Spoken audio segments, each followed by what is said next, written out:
Hi, this is Marty Grimes with Santa Clara Valley Water District, and thank you for joining us for another episode of The People Behind Your Water. And this month we're going to be exploring one of our flood protection projects, the Lower Silver Creek project, which is in East San Jose, and I'm standing right in the creek right now, and we're going to be interviewing three project engineers who've been working on this project for some time. We have Nelson Gonzales and Dennis Cheong and Scott Katric, and they're very enthusiastic about this project, and they're getting me excited about it too. We're going to see some parts of the project that have been done for several years and what it looks like today, and then parts of the project that are under construction right now. So stay with us.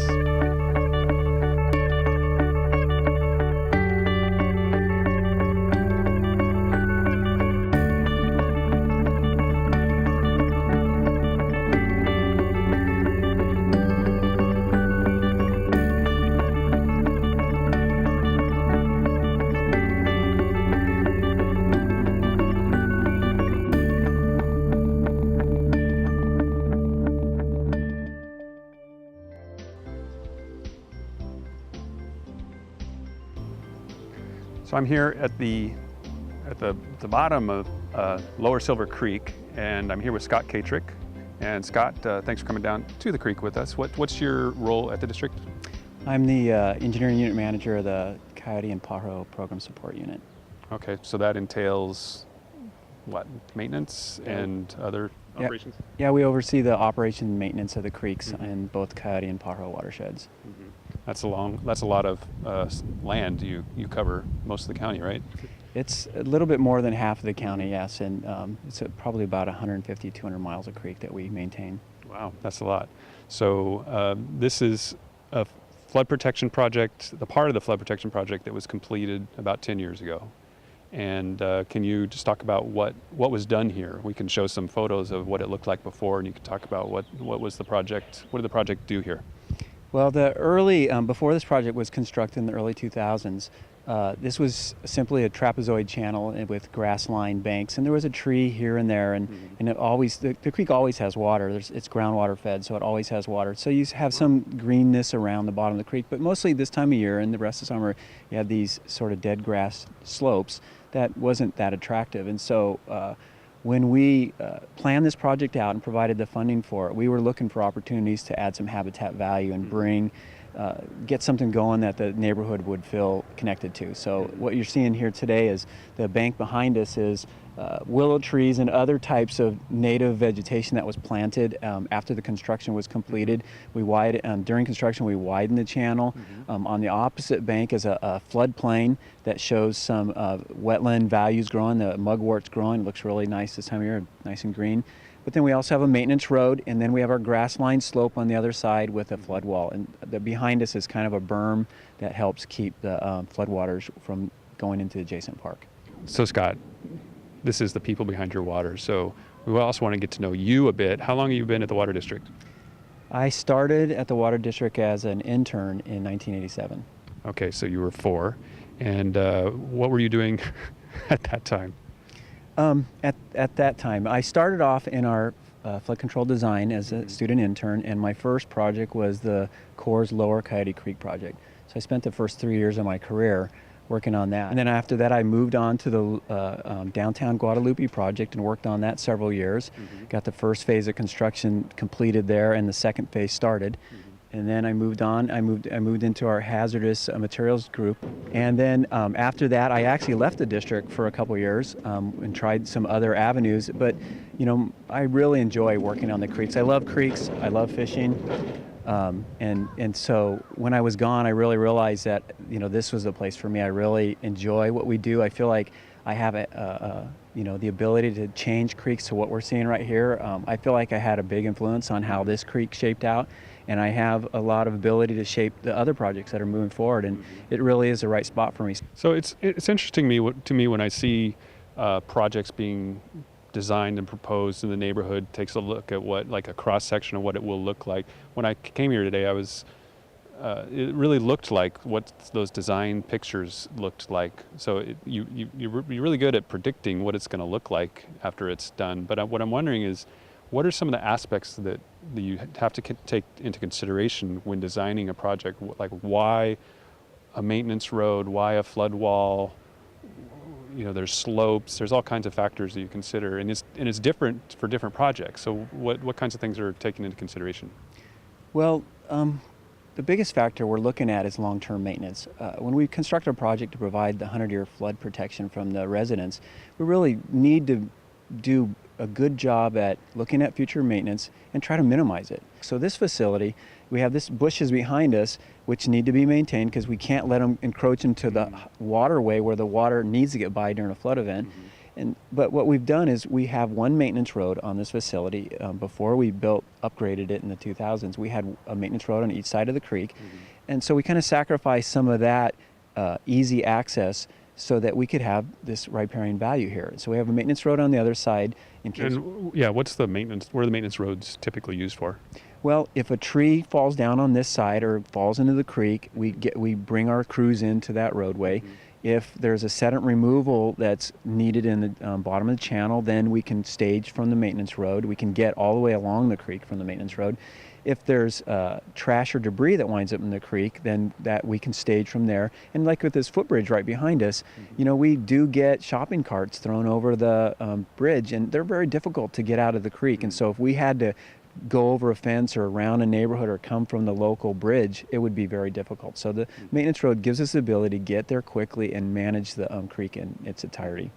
So just standing here at the bottom of the creek, we're here in the summer, and you said that all the water here, this doesn't dry up because it's groundwater, but then in the winter during the biggest storms, this creek could rise up to the level of these flood walls.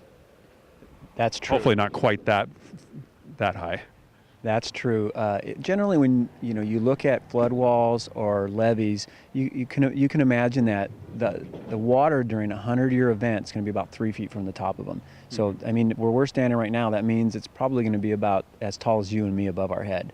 So it would be a lot of water. And I think that we haven't had any really large storms since this went in, but I would venture to say the water's been a few feet over our head half a dozen times in the last 10 years. Okay, and that last 3 or 4 feet, we have a special technical name for that. Yeah, it's called freeboard. It's a factor of safety. In order to be taken out of the floodplain, FEMA requires that we have a factor of safety, and that is a guidance from them, and our board has set that guidance for it. So on our projects where we have flood walls or levees, we have 3 feet of freeboard. And where does that 100-year number come from? Why 100? Why not 200 or 500?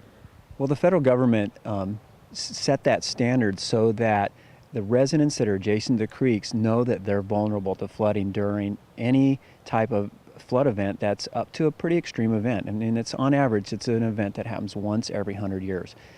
And so they set that mark to say, if you're within that area of influence, then you're at risk and your home could be damaged. And so they require the public to have flood insurance if you're potentially damaged by floodwaters that could come from an adjacent creek.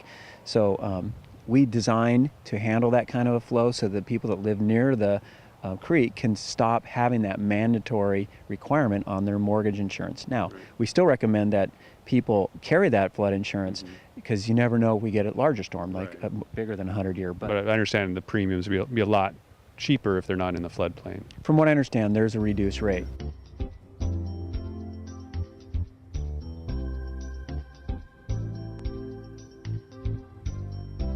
Okay, Scott, we're now standing here in Plata Arroyo Park, and you were telling me that when we built this flood protection project, there were aspects about the park that you had community input on. Yeah, we had several community meetings, and we met with the community and met with the city, and we tried to come up with a plan that would offer recreation next to this habitat restoration that we were planning. And what you can see as a result of it, we have a flood wall down here that separates the park from the habitat features, and then down over here we have more of a berm with the oak trees. These are all brand new oak trees planted near the same time as what was planted in the creek. And so we met with them several times, and we tried to meet them in the middle to offer something that they would be proud of in their neighborhood. So this berm here has a walkway on it, but it also is part of the flood protection? Serves as a flood protection, right. So it's maintains, as you can see, if when you look at it, it has the same elevation as the flood wall here to keep the water in the creek. Okay. And then it's connected to the pedestrian bridge, which was raised and lengthened. Right. During the construction, we determined that we had to widen the creek, and the existing bridge there wasn't long enough, so we replaced the existing bridge with a longer span, and also we had to raise it to get it over the water surface. And so it is a new bridge, and it offers the adjacent community the ability to get over here without going to the local busy streets. McKee and King's pretty busy traffic there. So a lot of people in the neighborhood cross here. Is there schools or whatnot that people have to cross from one side? It's a very large neighborhood over to the east of the park.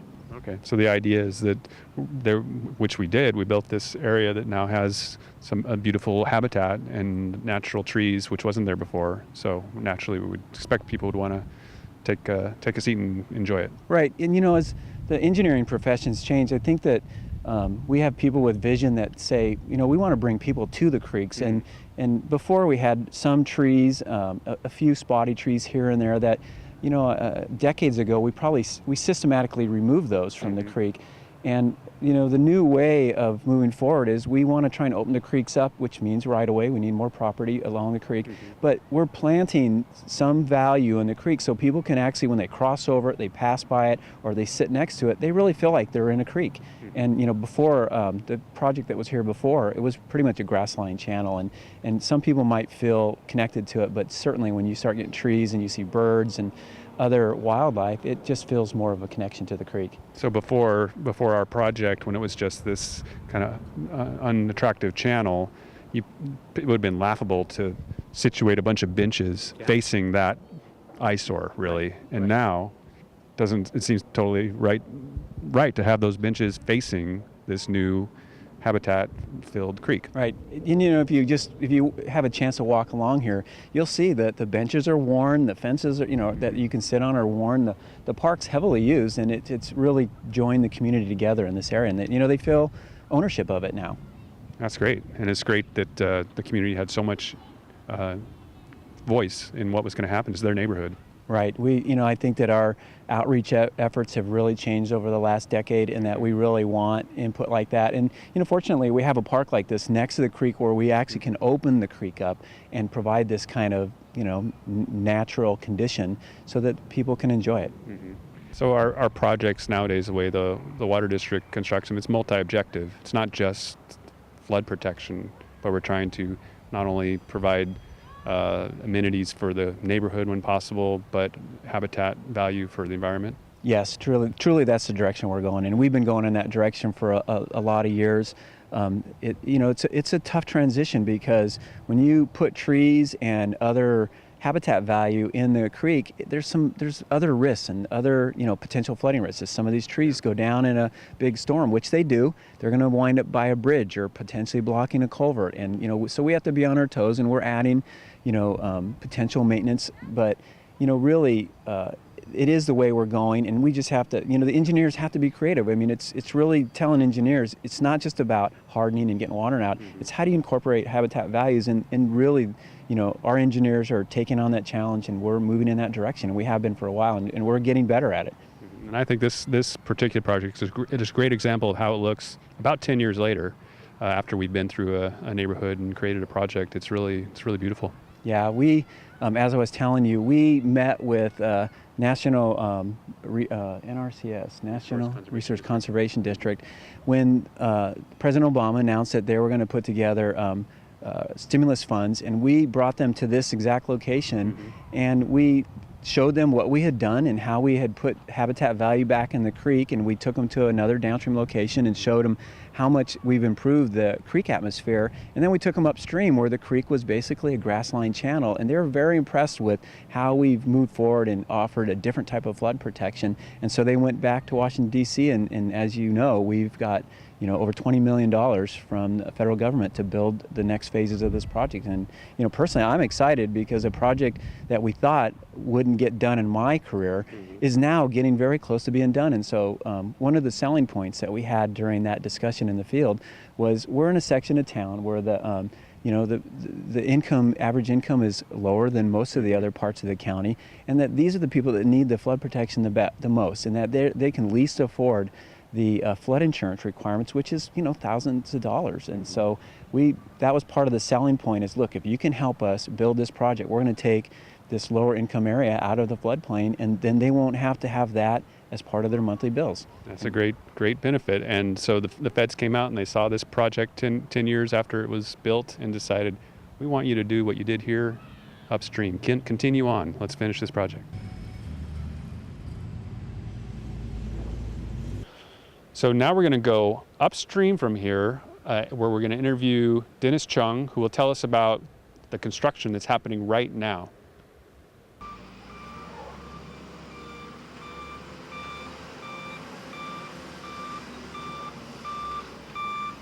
We're looking at the east foothills over here, and we're Highway 680's over there to that side. Correct. And you are a engineering unit manager, but you're really overseeing this project. Correct.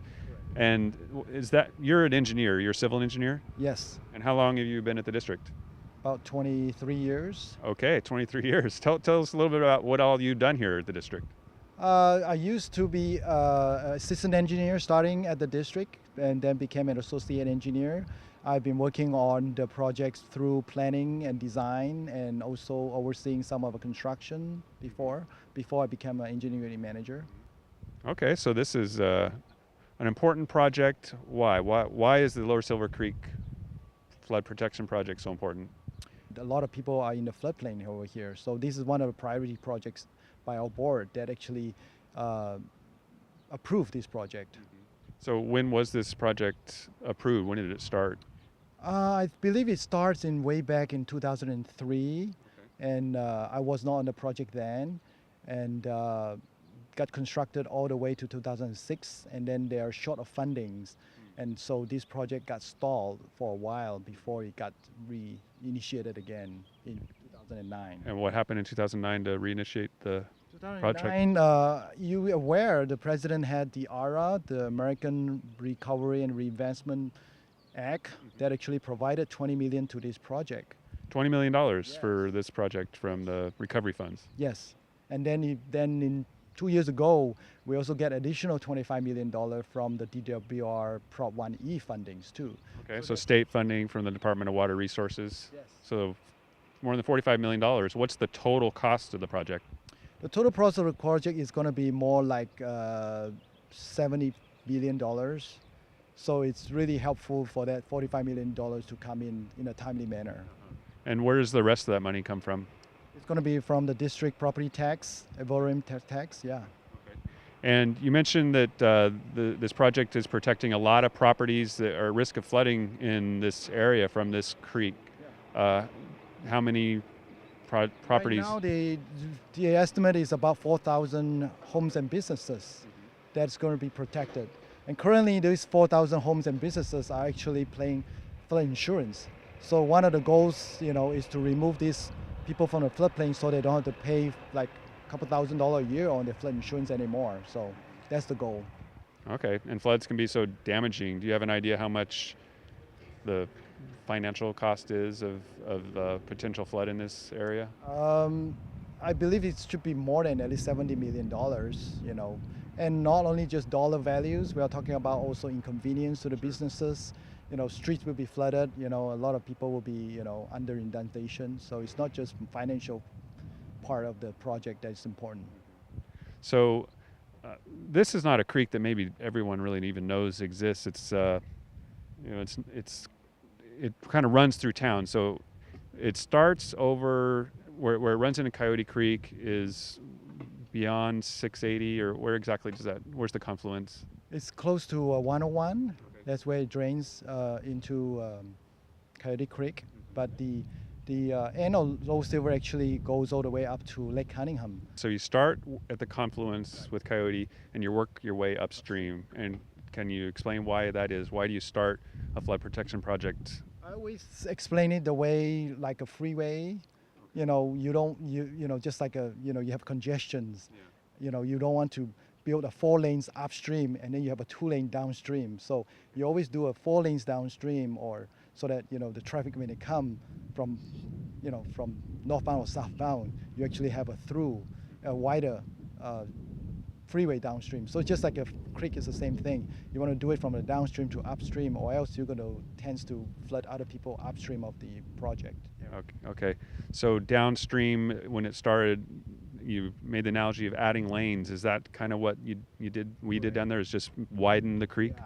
Here, that's what we did. We pretty much widened the creek, not only just for the flood protection, but we want to widen it so that also we can put vegetation back into the creek so that we can improve the environment.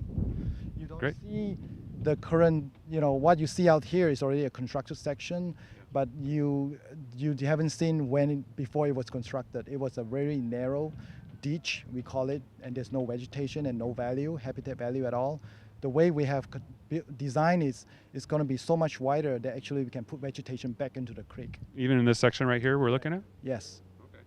So let's talk a little bit about this area. The creek is widened, but it's widened we have concrete walls here. Why was that necessary? That's because this would necessitate the more areas so that we can plant more trees. That's why. What you see here is just a finished construction on the structural part. So when they're done with the structural part on the flood wall, they're going to come in and actually lower the road a little bit more and actually make the road smaller. Then you're going to have at least 10 or 15 feet of area that this fall they're going to start planting trees. So when you come back next year, you're going to see a lot more greeneries. So it actually will look more like a natural creek than it did before? Yeah. That's true. And this project has been really successful to the point that Vice President Biden mentioned this project as one of the 100 projects that's changing America. So that's quite an honor and quite a statement that this project has been well designed and well built. Is there any other aspects to the project that were really a result of community input? Yeah, well, community they are very concerned about few things. Number one is the graffiti. What you have here is not a completed project yet because the input from the community is that they're concerned about the graffiti. So what we have changed in our design is actually we're going to put vines that grows along the wall just on the freeway. So therefore, right now you do see the graffiti, but once the vines grow in, hopefully that will deter graffiti. The other thing is they're worried about noise and about dust. So what we did is actually we restrict the construction period from 9 to 6 o'clock or 5 o'clock. And also dust, we do have water trucks that comes, once in a while to make sure that we don't create a lot of dust. Yeah, I noticed that we had a water truck here earlier this afternoon, so that's good. So have you had a lot of complaints from neighbors? No, so far I think the neighbors are very appreciative of this project, and so far they are enjoying and liking it. So, we had a great groundbreaking for this event, for this project. You had a groundbreaking event that brought in some pretty heavy hitters. Who was part of that event? There were city council members, there were district board members, and then we have Secretary Vilsack? Vilsack, yes. He was the Secretary of Agriculture. Yeah. And why was the Department of Agriculture a part of this project? Because they are one of the partners actually managing the ARA fund, so we actually, manage the funding part through NRCS. They're our federal partner in this project, and that's how we've gotten that federal funding. Yes. And they've been really pleased with this project. I know they've been champions of this project. Yes, so far they have been out here too, and they are really impressed with the progress of the project.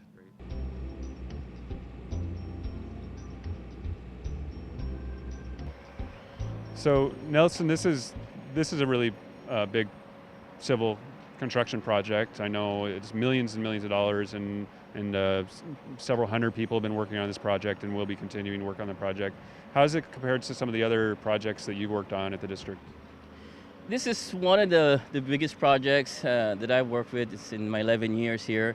This is about $26 million work of construction. And it's also the longer ones that I did. It's a three-year construction period. And so, and I think this also being in the east side is really shows the community that we do care for them. And so a lot of the people here and actually that I've met during construction are very happy that we're doing this. That's great. So they realize that this is going to be a benefit to not only the folks that live here, but upstream near Lake Cunningham, where a lot of the people live in a flood-prone area. Exactly, exactly. Yeah. So I mean, once this project's completed, we'll be so happy, and not just for the district, but also for the people in here. Yeah. All right. And you said you've been at the district for 11 years, and you've always been in the construction management unit? Well, 10 years. The first year I was working in the design, so then for the next 10 years I'm here in construction. And your background is in civil engineering? Civil engineer, yes. Yeah. Great. You like your job? I do. What do you like about your job? I think what I love about my job is being able to work on something that when it's done, you can see it. When you drive around town, I live in San Jose, and to be able to see, yeah, I worked on that, and I feel proud that we worked on that, and knowing that some of the challenges that was faced in building that, I think that's one of the most rewarding part of my job, and also the people that I work with in the district. They're dedicated and really great people to work with. You better stop. I'm tearing up. It's a great place to work. All right.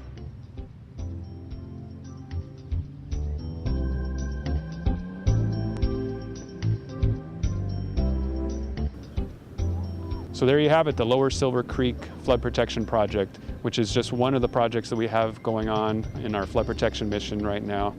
We also have been doing many projects over the years. In fact, the Santa Clara Valley Water District has removed more than 97,000 parcels from the floodplain since the early 1980s. But there are still more than 60,000 parcels in Santa Clara Valley that are in the floodplain. So we have a lot of work to do, so stay with us for future episodes of The People Behind Your Water, and we'll cover some of the other flood protection projects that we have planned for the future. So thank you for joining us.